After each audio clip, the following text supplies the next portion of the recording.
કલ્પના કરો, એક એવો કિલ્લો જે 2000 વર્ષથી પણ વધારે સમયથી ઊભો છે અને જેને જીતવાનો પ્રયાસ અણગિનત રાજાઓએ કર્યો, પણ આ કિલ્લો ક્યારેય સંપૂર્ણ રીતે નાશ થયો નહીં. આ કિલ્લો છે ગુજરાતના જૂનાગઢ શહેરમાં આવેલો રહસ્યમય ઉપરકોટ કિલ્લો.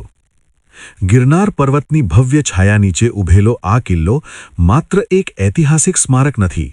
આ છે સૌરાષ્ટ્રના હજારો વર્ષના ઇતિહાસનો જીવંત સાક્ષી. કહેવાય છે કે ઉપરકોટ કિલ્લાનો ઇતિહાસ લગભગ 2300 વર્ષ જૂનો છે. તે સમય જ્યારે ભારત પર મૌર્ય સામ્રાજ્યનું શાસન હતું અને મહાન સમ્રાટ અશોક ભારતના ઇતિહાસને નવી દિશા આપી રહ્યા હતા. ગિરનાર પર્વત પાસે મળેલા અશોકના પ્રાચીન શિલાલેખો આ વાતનો પુરાવો આપે છે કે આ વિસ્તાર પ્રાચીન સમયમાં અત્યંત મહત્વપૂર્ણ હતો. સમય આગળ વધતો ગયો અને ઉપરકોટ કિલ્લો અનેક રાજવંશોના હાથમાં ગયો. મૌર્ય વંશ, પછી ગુપ્ત વંશ, પછી ચાલુક્ય અને સોલંકી શાસકો. પરંતુ ઉપરકોટ કિલ્લાની સાચી ઓળખ એક એવા રાજવંશ સાથે જોડાયેલી છે જે સૌરાષ્ટ્રના ઇતિહાસમાં અમર બની ગયો. આ હતો ચુડાસમા રાજવંશ. ચુડાસમા રાજાઓ માટે ઉપરકોટ કિલ્લો માત્ર રાજધાની નહોતો, પણ તેમની શક્તિ અને ગૌરવનું પ્રતીક હતો. આ રાજવંશના સૌથી પ્રસિદ્ધ રાજાઓમાં એક નામ આજે પણ લોકકથાઓમાં ગુંજે છે: રા નવઘણ.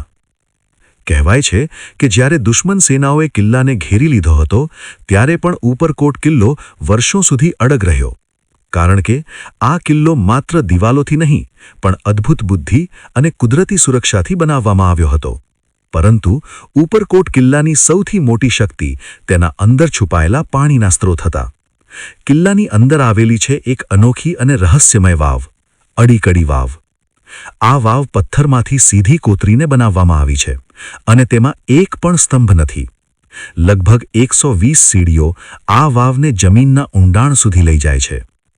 લોકકથાઓ અનુસાર આ વાવ સાથે એક કરુણ અને રહસ્યમય કહાણી જોડાયેલી છે, જે આજે પણ લોકોમાં ચર્ચાનો વિષય છે. પરંતુ ઉપરકોટ કિલ્લાનો સૌથી રહસ્યમય પાણીનો સ્ત્રોત હજુ આગળ છે. કિલ્લાની અંદર આવેલો છે એક અદ્ભુત અને ગહન કૂવો, નવઘણ કૂવો. આ કૂવો માત્ર પાણીનો સ્ત્રોત નહોતો, યુદ્ધના સમયમાં આ કિલ્લાની જીવનરેખા હતો. જ્યારે દુશ્મન સેનાઓ મહિનાઓ સુધી કિલ્લાને ઘેરી લેતી ત્યારે પણ આ કૂવો કિલ્લાના લોકોને જીવિત રાખતો. પરંતુ ઉપરકોટ કિલ્લાના રહસ્યો અહીં પૂરા થતા નથી. કિલ્લાની અંદર આવેલી છે પ્રાચીન બૌદ્ધ ગુફાઓ, જે લગભગ 2000 વર્ષથી પણ વધુ જૂની માનવામાં આવે છે. આ ગુફાઓમાં સાધુઓ ધ્યાન કરતા અને અહીંથી બૌદ્ધ ધર્મનો ઉપદેશ ફેલાતો. પથ્થરમાં કોતરાયેલા થાંભલા અને શાંત ધ્યાન કક્ષો આ ગુફાઓને અદ્ભુત બનાવે છે. સમય સાથે ઉપરકોટ કિલ્લો ઘણા યુદ્ધોનો સાક્ષી બન્યો અને આજે પણ કિલ્લાની અંદર પ્રાચીન તોપો જોવા મળે છે, જે એક સમય યુદ્ધમાં ઉપયોગમાં લેવાતી. પરંતુ ઉપરકોટ કિલ્લાની સૌથી રસપ્રદ વાત એ છે કે અહીં મંદિર અને મસ્જિદ બંને જોવા મળે છે, જે દર્શાવે છે કે આ સ્થળે અનેક સંસ્કૃતિઓ અને શાસકોનો પ્રભાવ રહ્યો છે. અને આજે ઉપરકોટ કિલ્લો ગુજરાતના સૌથી મહત્વપૂર્ણ ઐતિહાસિક સ્થળોમાંથી એક છે. દર વર્ષે હજારો પ્રવાસીઓ આ કિલ્લાને જોવા આવે છે અને તેની દિવાલોમાં છપાયેલા ઇતિહાસને અનુભવે છે. પરંતુ એક પ્રશ્ન હજુ પણ બાકી છે.